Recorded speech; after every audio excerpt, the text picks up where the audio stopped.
Hello, Prince. Good to see you here. Hello, dear. Wonderful of you to be here. Let's see.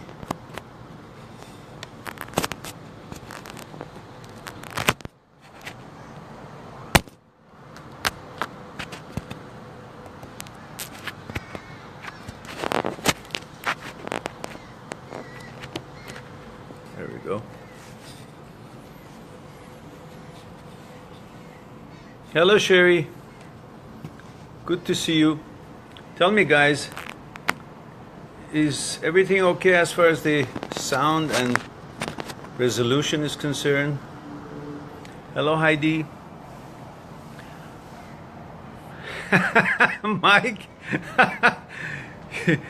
ready to be enlightened? You say.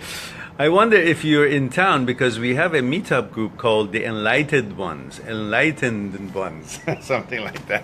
So, are you in town and part of that group, or you simply are being positive? Sonia, good to see you, dear.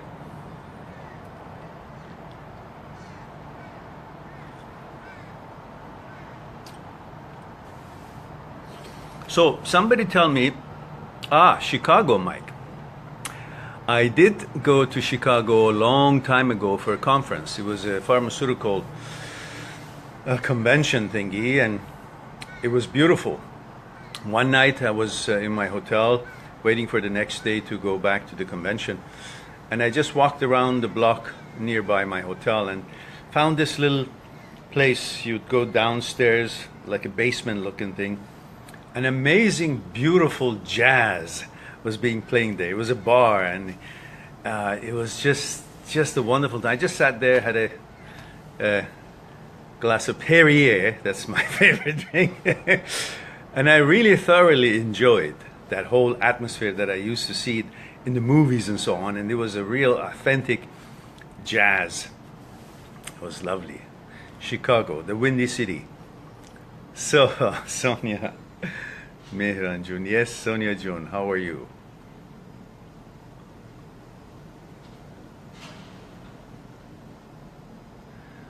Humin says hello.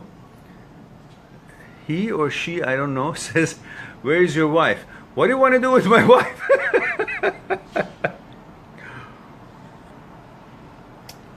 I'm not married, so that perhaps answers the question. However,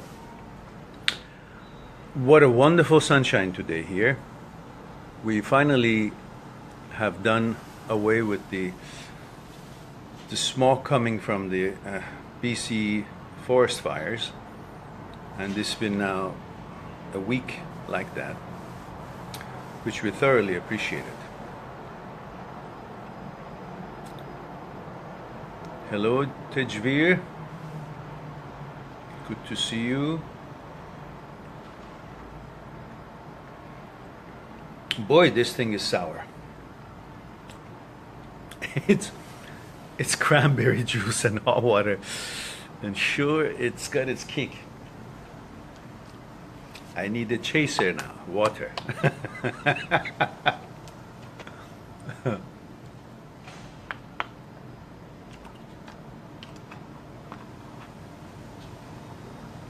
So, hope you all had a good week, sorted things out, and looking forward, as I do, to join me for an hour of discussion on topics having to do with thoughts, consciousness, fear, desire, and ego, how they are interrelated, and they play a role in the way we negotiate our day-to-day challenges in life, and having to do with things, emotions that you encounter, you feel, you deal with, you face with during your relationships or after your breakup, These are some of the topics that we usually talk on these live talk sessions.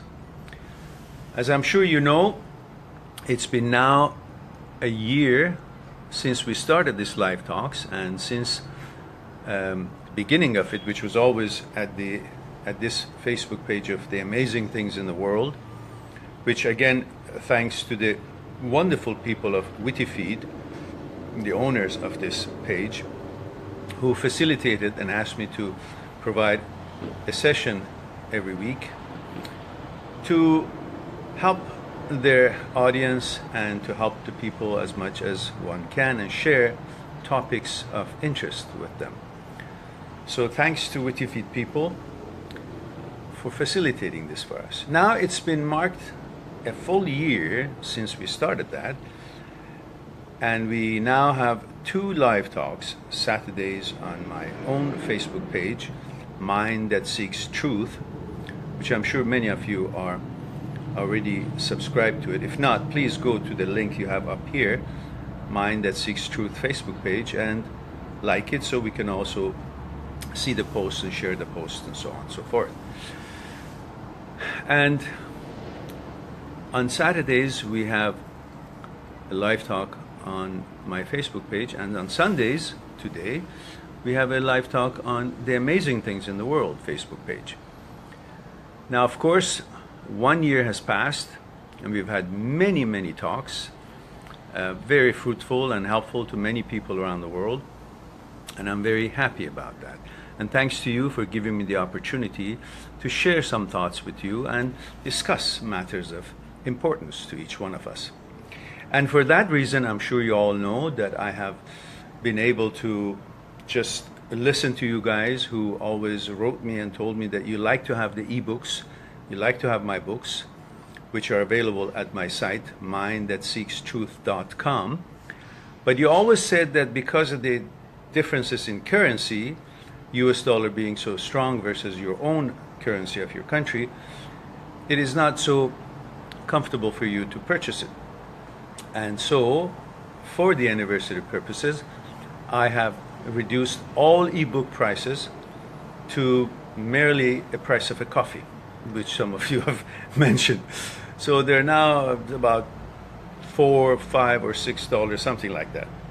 So that is because I want you guys to own one copy. This is, of course, no longer has any economic objectives for us. When PayPal takes his cut and the marketing group and so on, there's really nothing here that one could consider a personal financial objectives. But my main reason for this is that I want you all own a copy of the book that you like. Go to my site, mindthatseekstruth.com. Click on the books that you like, read a sample chapter of it, look at the table of the contents, see which one is the one that serves you better, and then of course follow the ebook process of PayPal and get one, put it in your library as a reference. That would make me very happy, because that was the whole purpose of writing that book. Now, the ones who are really more interested in actually having the paper version of it, well, they go through the regular process of it and the regular prices, which is still on site, and I will sign it for you and send it to you. The ones who are in town, I have a signing date with book signing date with Indigo here in town in West Vancouver on 30th of September. So I hope that we can meet some of you and then get acquainted up close.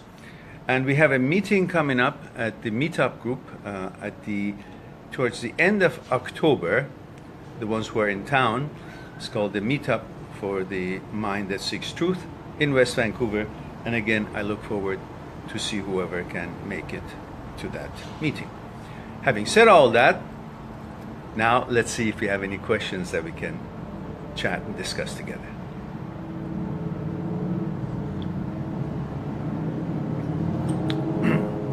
Sonia asks, let's see if there was one before her.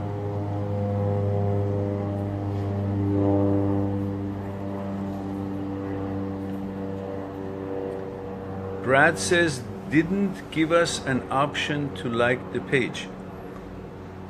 You mean the Mind That Seeks Truth Facebook page doesn't have an option to like the page? I will look it up if it's not there, then I'll correct it. But it tells me 16,000 people have liked the page, so I'm not sure. I will look it up and see if I can understand your concern.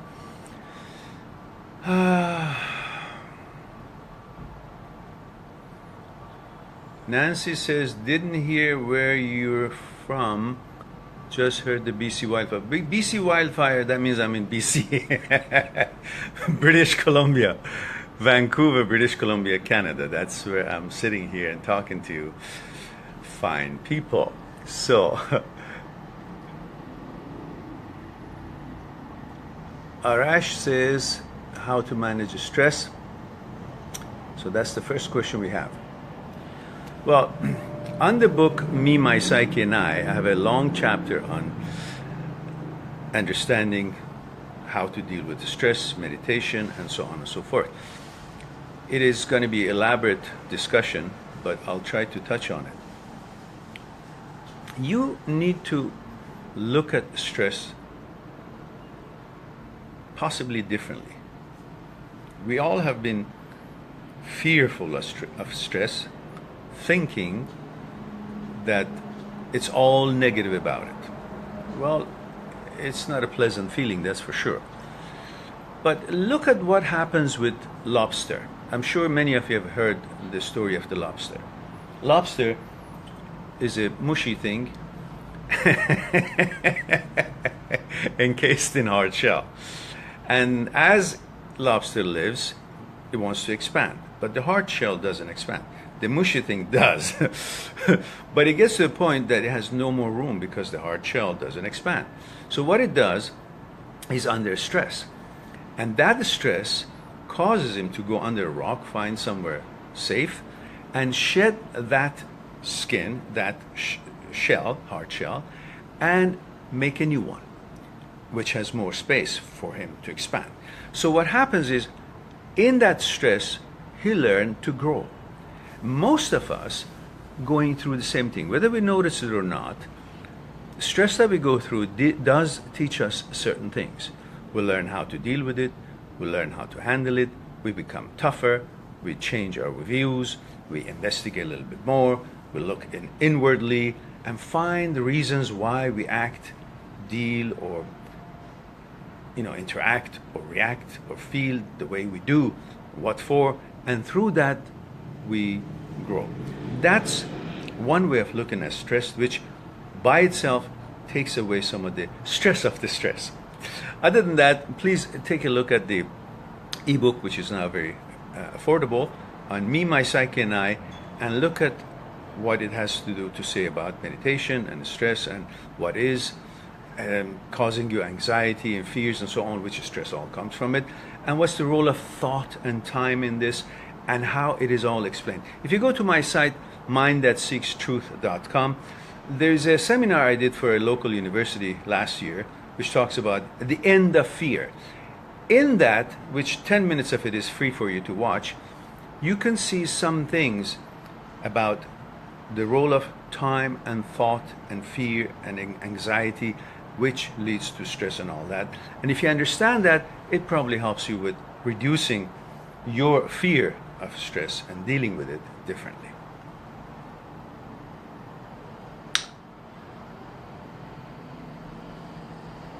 Now, let's see.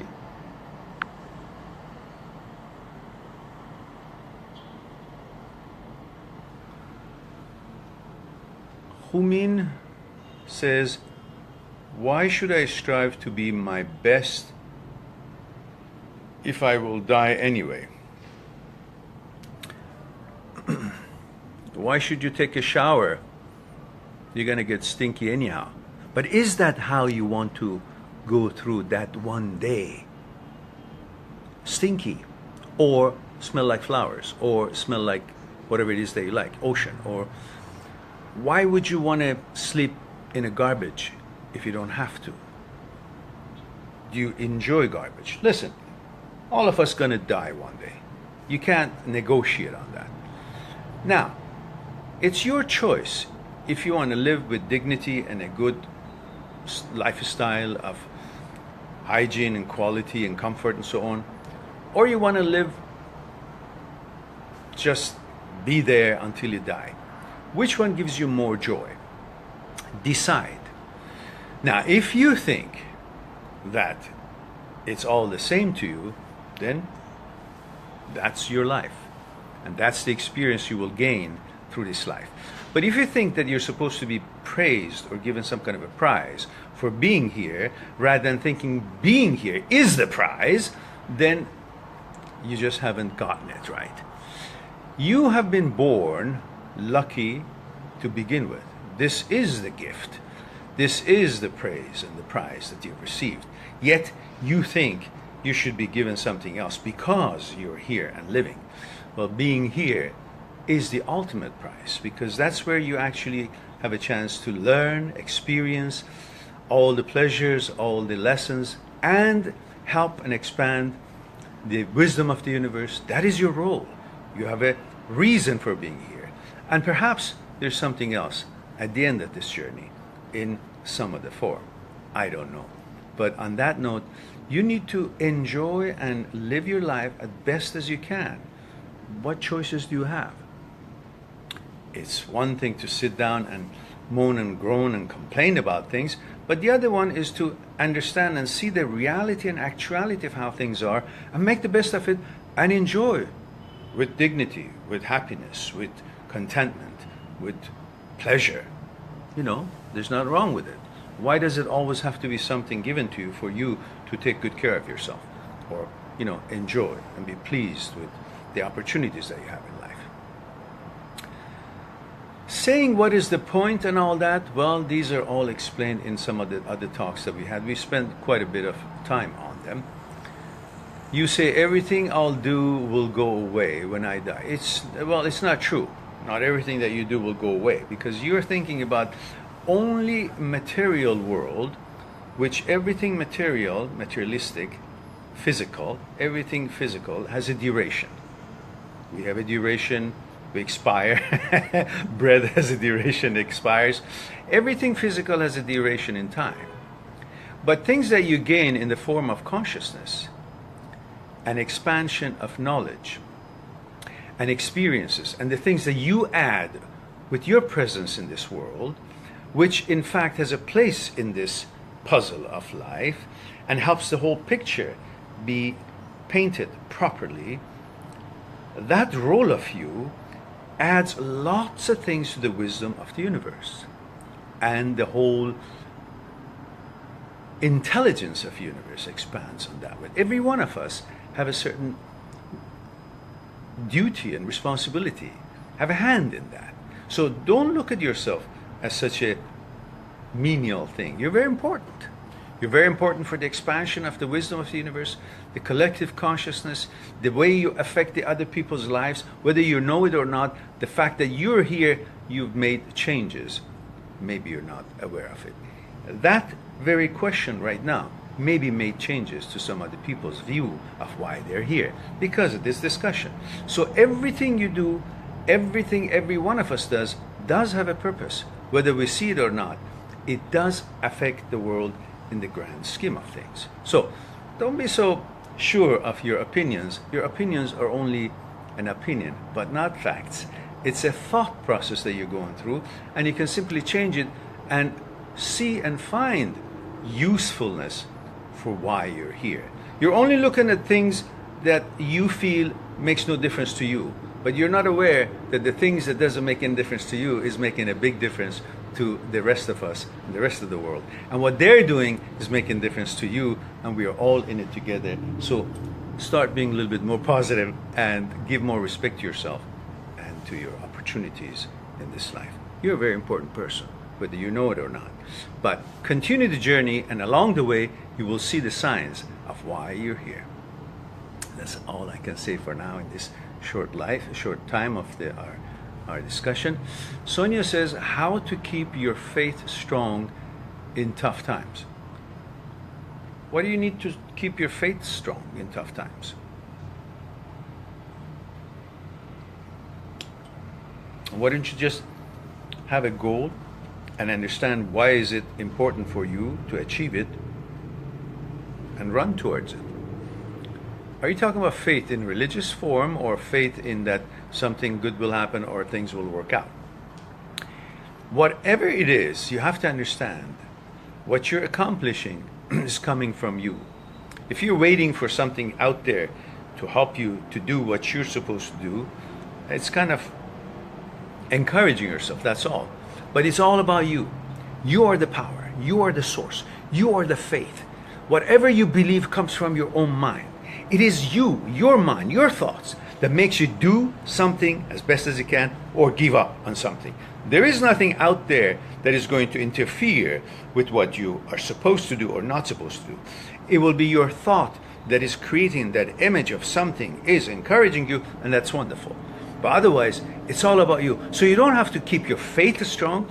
It's just about you continuing what you are doing, because that is the same meaning as faith. You are your faith. Believe in yourself inwardly and then extend it outwardly and get where you want to get. Hope that will be something for you to think about. Prince says, whoever is going to the book signing, give Mehran a big group hug and steal all his positivity. Well, fine. I'm all for that. I can take a hug. Thank you, Prince. Boy, this thing is sour. Where's my chaser? Oof. Cranberry juice, no sugar.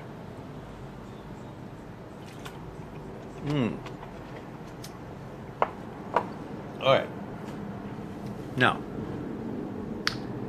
let's see what else we have here that we haven't addressed. We're up to date. So, some days we have questions coming out of my ears without any break. You don't even give me time to breathe, and sometimes you do. I appreciate that. But we need more questions. Otherwise, it'll be a waste of your time. Not mine, yours. I'm enjoying the wonderful weather here. Looking outside, see a bit of the ocean, clear weather. I hope it's clear wherever you are.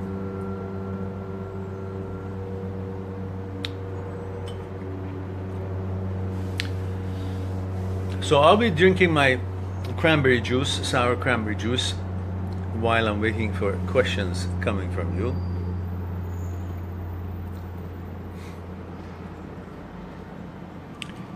Yesterday I had a wonderful exercise.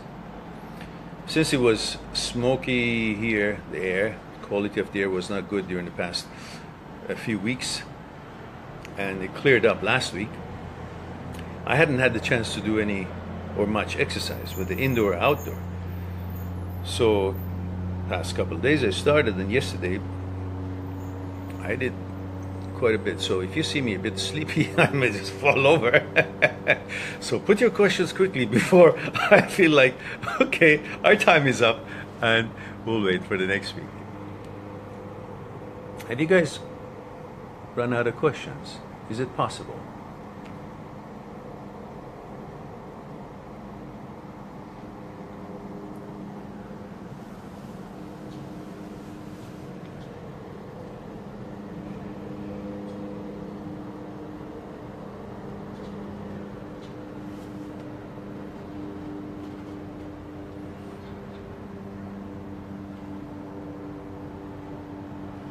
So let's see who's coming up with another question right away. Otherwise, I'll be reading my books. Perhaps that would be for me something to do, which I could.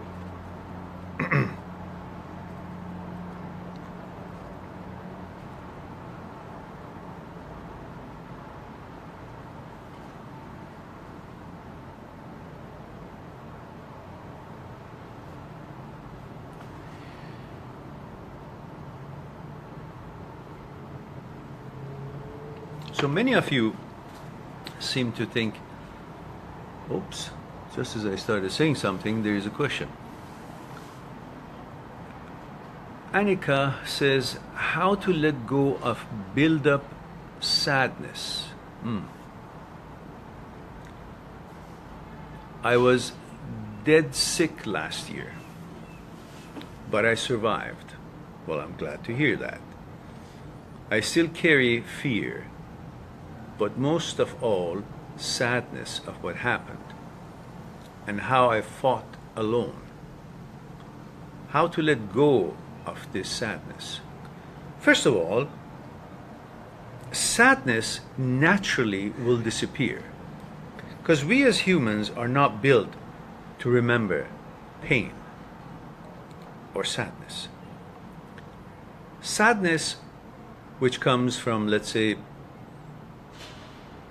death of a loved one or things that we really don't like and hope it never happened, lingers with us, but eventually they fade away because we are prone and programmed for advancement.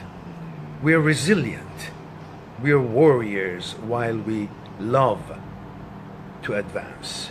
Not warriors in the way of being vicious or violent, warriors in the way of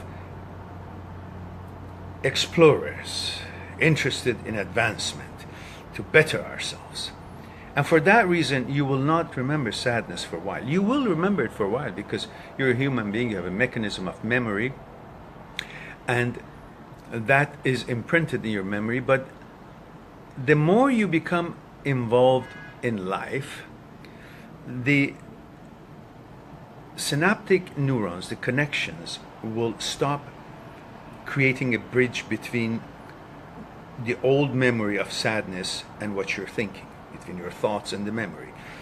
The less you use and remember of that or think of it by being involved in life as it is, the less you'll be using those bridges. The synaptic neurons will stop working, will stop connecting those memories to your present being, present function of your thoughts. It's like you play piano very good, but you don't play it for a while. What happened? You're not as good as it anymore. Why? Because all those bridges that helps you remember how to play piano has not been working for a while, and when it's not working for a while, the mind recognizes them, searches them, and marks them with a certain protein. I think it's called C1 something, which I forgot the name of it. And then when you sleep, the glio cells, microglio cells, go and find those bridges that are not being used and are marked as being unused, dormant, and destroys them. And pretty soon, you will have a hard time to remember how to play that piano because you haven't used it, and the bridges, the synaptic connections were marked and they were destroyed in order to find new uses for those bridges, because you can only make so much of those. So when they're not used, they're destroyed, so you can use them for learning other things. So you can be sure that this will be gone after a while.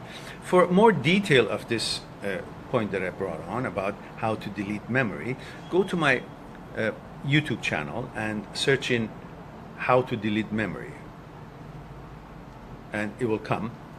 And it's an elaborate discussion about it. I just made it very short for the purpose of our discussion. That's one thing that will happen, so you don't have to worry about it. That will happen automatically as long as you be busy with things that you love to do. Second, instead of thinking it as a sad situation, in fact, use it as way and how you powered through and become more confident about your abilities and your powers to make things happen the way you want it to happen. And having gone through such challenging situations will have to give you tremendous amount of confidence and abilities to face what other things life may have on its way. So change the parameter of turning it from sadness into an experience that makes you who you are and as tough as you are, and you can be more confident because of it. And the fact that you've beat it and you're here, that tells you that you have prevailed. So What sadness? Focus on the happiness of the fact that you have prevailed, that you're here, you won, and you became successful in achieving what you had set out to achieve. So on that note, maybe think about this for a bit. I hope that helps, and we can see what else we have here. Prince says, sir, just out of curiosity, would you say prayer is a form of meditation or vice versa? Or are they different? Anything that takes your thoughts out of your consciousness is wonderful. It can be done through meditation, it can be done through prayer, it can be done through focusing on ocean waves, focusing on whatever it is that you're trying to accomplish. You can even play a basketball or soccer, and through which you will reach a certain level of meditation. Why? Because meditation has many meanings. One meaning would be simply focusing on one thing. When you're playing a game, tennis, soccer, basketball, whatever it is, you're totally focused on that game, what you're doing. So your thoughts are taking a break from being involved and roaming around the consciousness and being bombarded with all kinds of things. So they're taking a break. They're just relaxing. They're outside of your memory, outside of the past. They're with the actuality. They're with the now, and they're enjoying the freedom of fresh thoughts, activity. Activity is where you are with the now, with the present moment, and no longer in your memory. So prayer, games, meditation, doing something, drawing something, all this brings you that tranquility that you're talking about. It's all good, not a problem.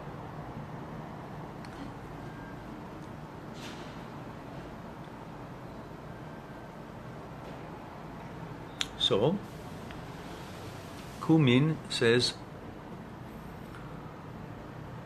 are you sure everyone has an impact to one another? Absolutely. What about an aborted baby or someone neglected by everyone else in society? Abandoned people. Yes. I didn't say we are living in a perfect society. I didn't say we are living in an absolute universe. We are living in a relative world. In relative world, there is sunshine, there is shade, there's darkness, there's brightness, there is hunger, and there is tummy that can't even take another piece of bread. There are total differences between two ends of the pendulum, and they're both sides of the coin in the world that we live in.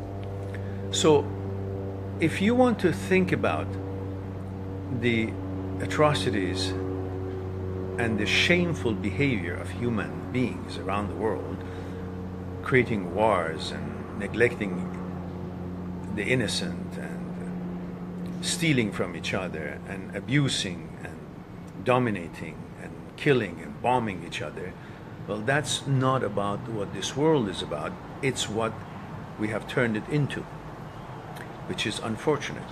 That's again because of lack of knowledge and understanding of the power of ego and uselessness of ego and greed and the rest of it.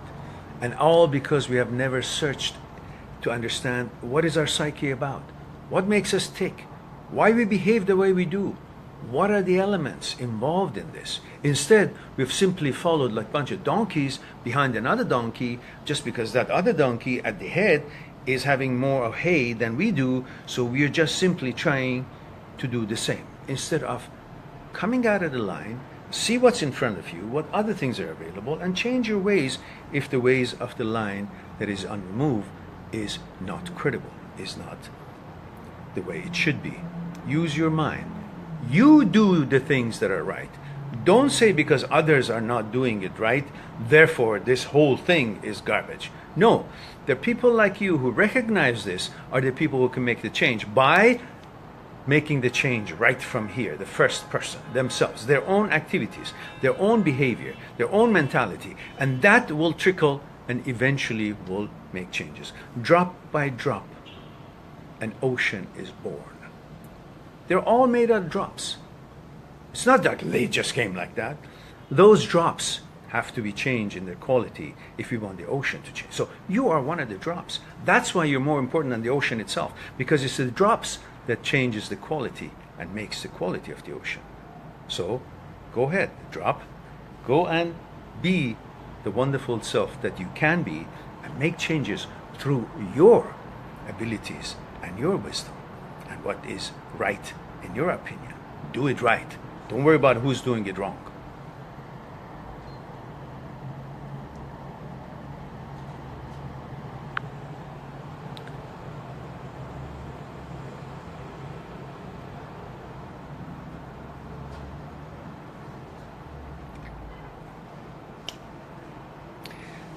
You say, I mean, I'm just asking how an aborted baby or abandoned person affect the society, as you say, how they contribute to the grand scheme of knowledge, because they know what was done to them was wrong. Therefore, they will not allow this to happen on their watch. They will not learn from the people who made the mistake. They will learn from their mistake and make it right on their own. They are the ones who have become wise to the mistake that was done unto them. Therefore, they will make sure such mistakes will not be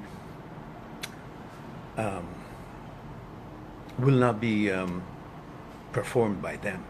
And this is the difference. That's why many people who have had rough life, hard lives, they become more successful than others because they have seen how bad it is what was done to them, and they rise above it, and they use that as a stepping stone for them on their way to climb the mountain that is in front of you. But it's all a choice. One can say, well, it was done bad to me, therefore I just don't want to go any further. One says, I didn't like it, and I'm going to change that. Especially I want to change what was done to me because I deserve better, and I'm going to prove it to myself by their efforts and what they're going to do. So that's two different ways of thinking. Hope that will answer your question.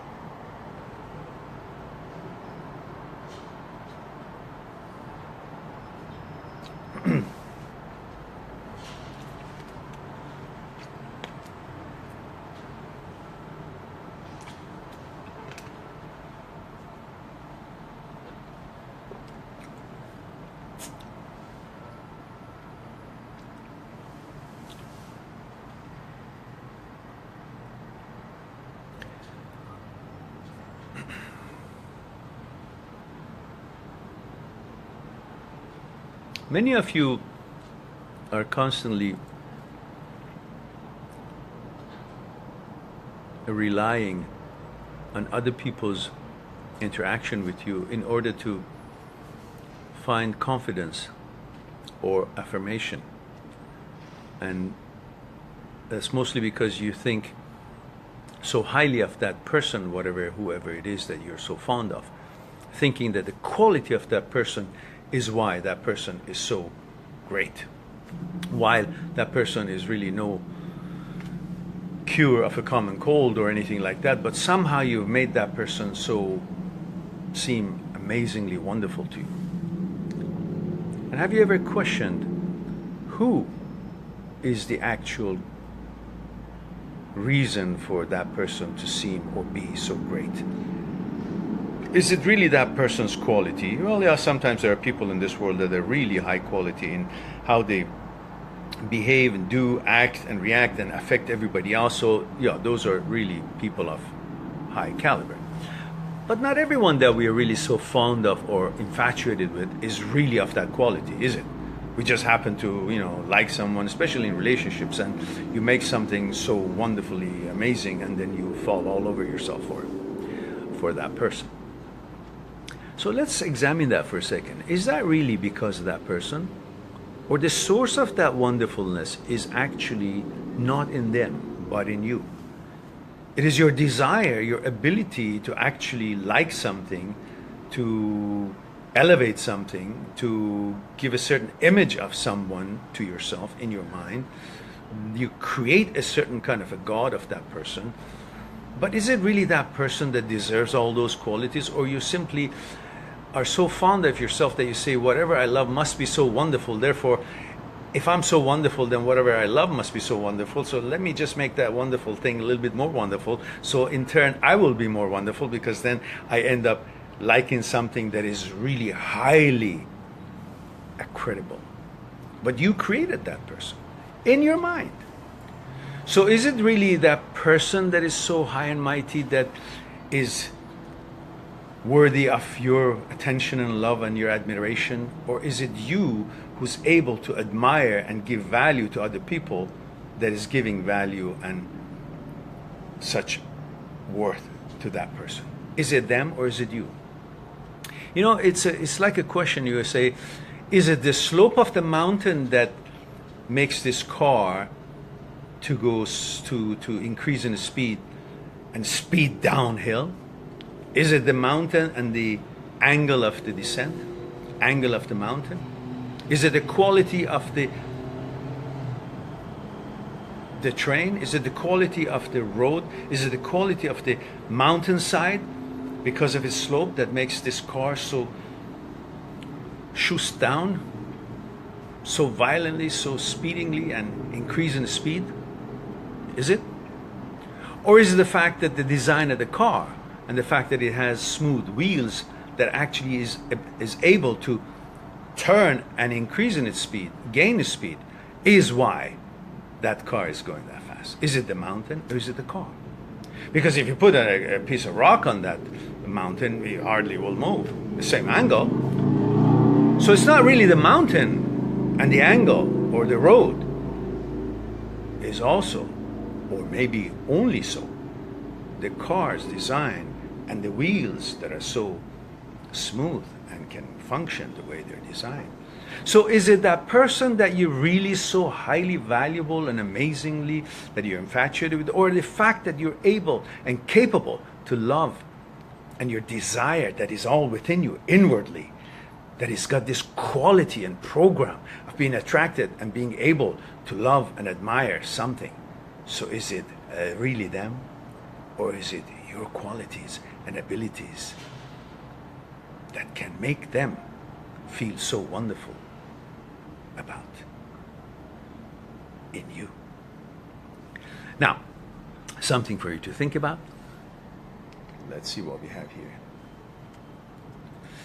Arash says, do you think people have to get married, or there's an option to live happily without marriage? Yeah, I think there's an option to live happily ever married without marriage, but we are human beings, and when we haven't had the experience, we always strive for it.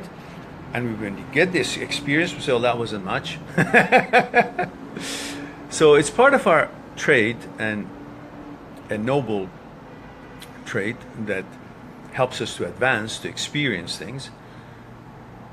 And the fact that we are programmed for procreation, we want to leave something out of ourselves. We want to better ourselves. We find that through our offsprings, we want to have children so we can help them to be better than we are. And so the whole world would advance. Some are selfish and they don't want their children to be better than they are, but we're not talking about them. But in general, the whole purpose of having children, getting married, and so on, could be, among other things, that you want to leave an imprint of yourself, or at least something to do with advancement or bettering or providing some opportunities for your offspring or someone that you can carry on what you started. Again, could be due to some selfish reasons, because we think of ourselves so wonderful, we want something left from us. But in general, we are programmed for procreation. It's not just we choose it always. You know, you like to get married, you like to have this life. As you can see, everything produces, flowers, trees, everything produces something out of themselves. You want to produce and leave something behind, and procreate, and that's a good motivation for that. But once you've already done that, and you got married, and you got children, and you raised them well, and you did your best, then there would be time that you've had that experience, and no longer you desire that. And that would be the time that you will automatically and naturally find other things that you can expand in, you can excel in, you can be interested in, you can help the wisdom of the collective consciousness with your own growth, and so on and so forth. It's not a sin to get married and have children, and it is okay after you have arrived there, and then you two, your children are grown up and on their way, and you two decide that, you know, no longer you have that fire to continue it together, then you can continue it in connection with the rest of the things that are offered in this world, the rest of the opportunities for learning and experiencing and so on. Marriage and having children is one humongous and interesting experience, an important experience. But that's not the only thing.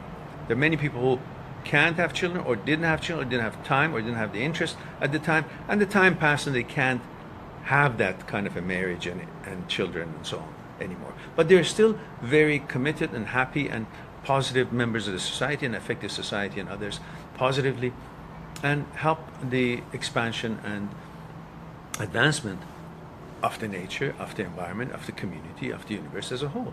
And that's perfectly possible and wonderful. But depends on if you think happiness is only in one thing, or it could be in many other things that you can accomplish in life. Prince says, does marriage strengthen a couple's relationship, or it is just a label and is basically same as a non-married couple? It's very different. Depends on what marriage means to you. If you think you have to have a certain kind of a contract in order to bind yourselves to each other, that's different. If you're following and doing that because the traditions say that there's no way you can live in the same house if you guys are not married, because you'll be frowned upon by the society and the rest of it, which is all tradition and culturalism and tribalism and so on and so forth, well, that's again another reason. I bet you if you were living in a society that nobody was talking about marriage and nobody did get married, and they were just together and have children and so on and doing the same thing the same way, nobody would question if marriage is a concept at all. But came up with that, which is an elaborate discussion. We can go through it some other time. I don't think we can do it here. Which is started from way, way back 1,000 years ago, which again goes from the whole program of procreation and mind and possession and ego and domination and feeling more by having this or that, and including having a woman and calling it mine, and more it's mine, and increasing your value by the things that you collect and things that you do, which one of them was having a family, giving yourself a certain echelon, other than being somebody with no one else to care for or to follow, or have others say hello, hello, and just, you know, bow their heads, and have an echelon, create an echelon for yourself, because that's how it was a little barbaric in the old days, that, you know, you would not just get a wife, you would just get a, you know, subordinate. You will not just have children, you will have a bunch of kids, a bunch of people in the family, including your wife, who would be just, you know, bowing to or just respecting you because you were the man, and that's how the rules of the society and traditions was. So it started from then and it's continuing, but as you can see, it's fading away in a way in some societies. In some societies, no, it's still as strong as before. Sex is taboo, and being together is taboo, and all that so forth. They all have their own reasons, and we're not discussing that here, which it is or not. Need to agree or disagree on that.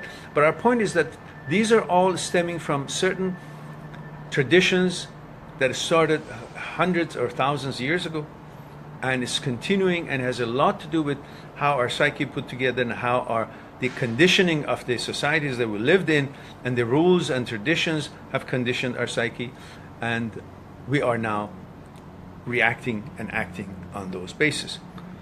But you find it for yourself. Do you need to sign a piece of paper said that this woman and me are married in order for you to behave fairly, properly, and create a traditional, or create a condition in which both can grow and have a trusty, worthy, loyal, faithful relationship with each other?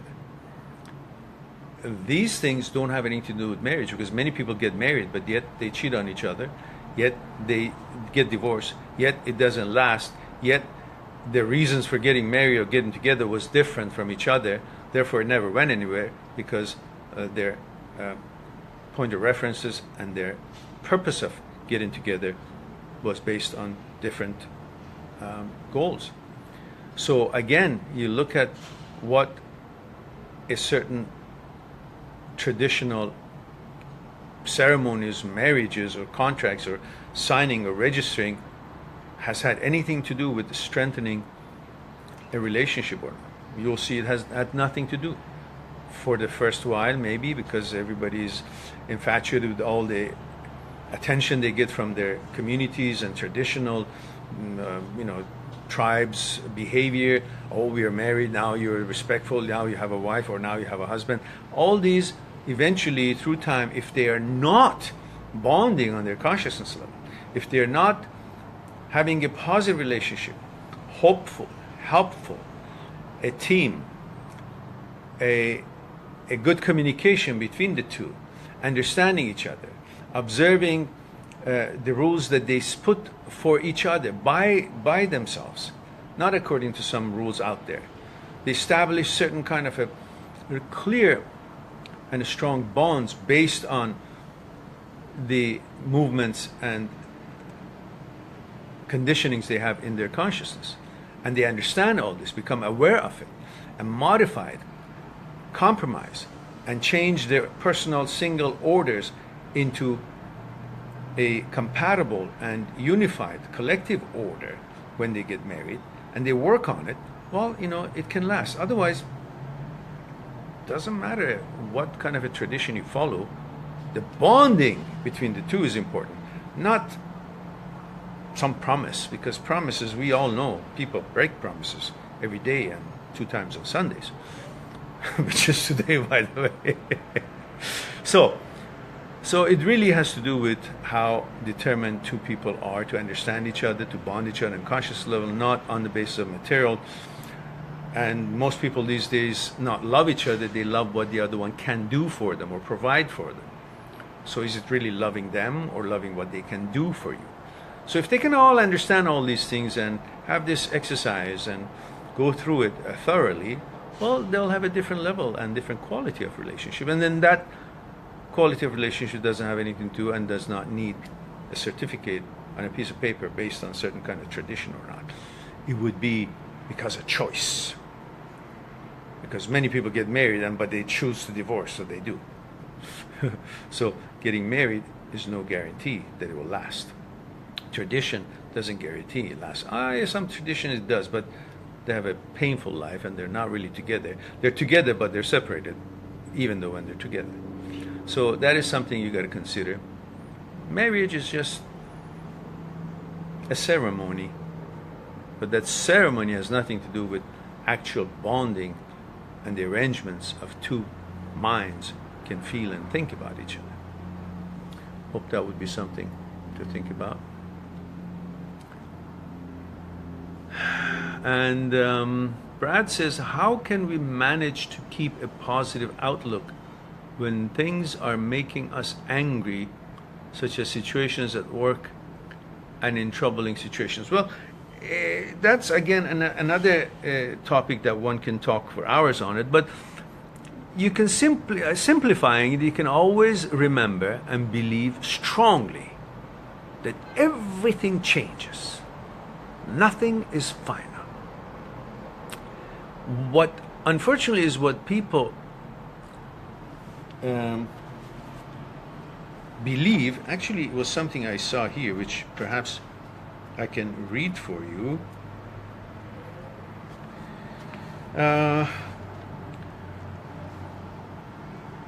What and why we believe or not believe.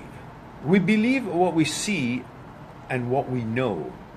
We do not think of or believe what we do not see or what we do not know. We are trained in this way. We only believe that we know or see. We only believe what we know or see unless we strongly believe in the source of the information, news, specialists of a certain science, or the career who informs you of it, which that itself encompasses or generates a different kind of problem or danger to our freedom, to our psyche, and to the freedom and the expectations of a civilized and a free society as a whole. So in other words, you believe what you see and what you know. And when you're facing a certain trouble and something is angering you because of a certain situation, you're seeing that and you know that, you understand that it's true. Therefore, you don't know that this will not be the same the next day, that new things will come and change it because you haven't seen them and you don't know of it. Therefore, you only think this, what you see and you know, is the truth, is the actuality, and the only thing that can be. But the other stuff that is on its way, but yet it hasn't come to you for you to see it or to know it or to experience it, you think it doesn't exist. But instead you should think that everything changes and there are waves from the center of the ocean that has started to come towards you, but you just don't see the waves. But not seeing the waves because it's not in the field of your vision doesn't mean that it's not on its way to you. That change is not on its way to you. There are new waves every moment that is coming toward you. There are new things and things that change in life that is coming towards you. But you just simply don't see it right now because it hasn't arrived for you to recognize it. So just because you don't see it or you don't know of it, that it's on its way, it doesn't mean that things will not change. On this premise, knowing that things and everything in life changes to some degree, one way or another, then you can relax about what is happening, knowing that what is happening now, is not final and it will be changed. It will be overtaken by something new, something that would be different, and definitely it would not be what it is that is bugging you right now. So on that note, you can ride through the troubles, knowing that this trouble, as hard as it may look like, it will change, because that's the way of the river. That's the way of life. Everything moves, everything changes, and everything dynamically, constantly, in their molecule and atoms level, is changing every second.